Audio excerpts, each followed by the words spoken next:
No charge. Okay. Constable Holifield, go ahead and give me your name. It's Tim, and the last name's Holifield, Holifield. And you're now animal.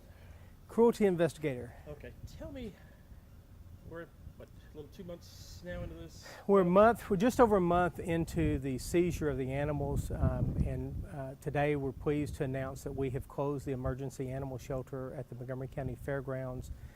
We have been very fortunate to have a lot of partners in this emergency shelter.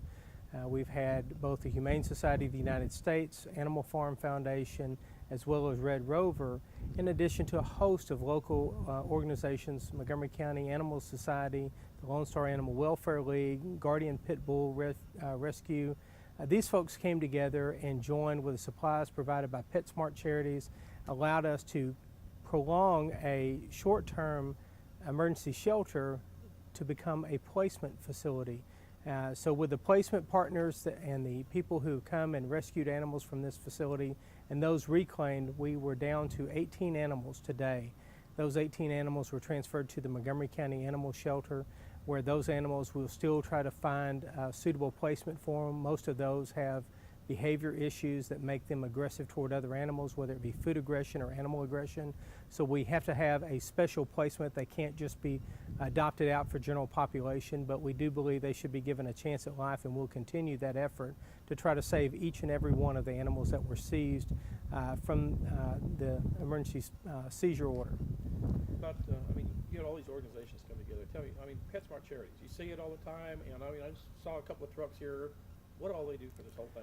Listen, PetSmart Charities are one of those small organizations that many people don't think about. They go to PetSmart, they're asked at the checkout, would they like to donate $1 or $5 to an organization? That organization alone has sent 3 truckloads of supplies, including dog food, crates, Kongs, supplies for cleaning. They came through like no other organization has ever done in Montgomery County for the plight of animals who had been seized out of deplorable conditions, and to give them sustainable food, enrichment activities. They were a great organization to have as a partner, and because of their affiliation with HSUS, they were readily available to provide supplies in anticipation of our needs and continue those. What now? Just kind of clean up? Right now we're in the process of restoring the facility back to its original condition, which was our arrangement with the Fair Association and the convention centers that we would use the facility, but once we're done, we're going to restore it back to where it was.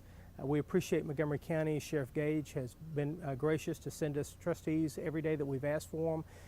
Had it not been for these men helping out, the volunteers, we would not have been able to make this happen. So we're deeply grateful to Sheriff Gage and the Sheriff's Office for their help as well.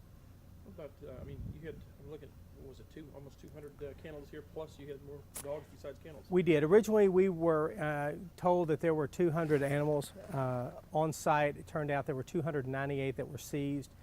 So a little bit of math problems for the facility to keep track of all the animals they had on property. At the end, we were able to house animals in 10-foot by 10-foot stalls, which make it certainly a lot larger than the undersized kennels and crates that they were forced to live in. What about criminal now? What happens there? The criminal investigation is ongoing. As many people know, there's a lot involved in a criminal investigation for animal cruelty, and now we start looking at money trails. Where was the money going?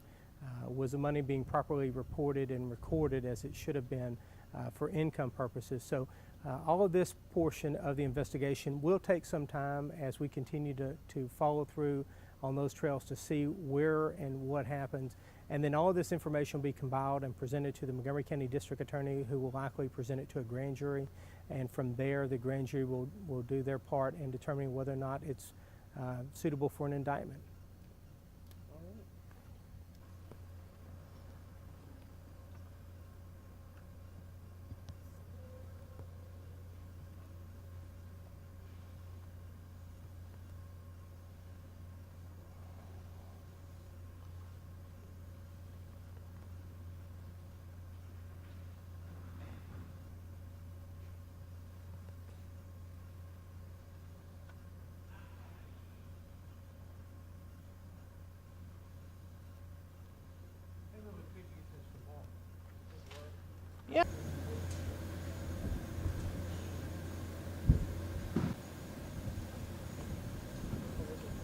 right here.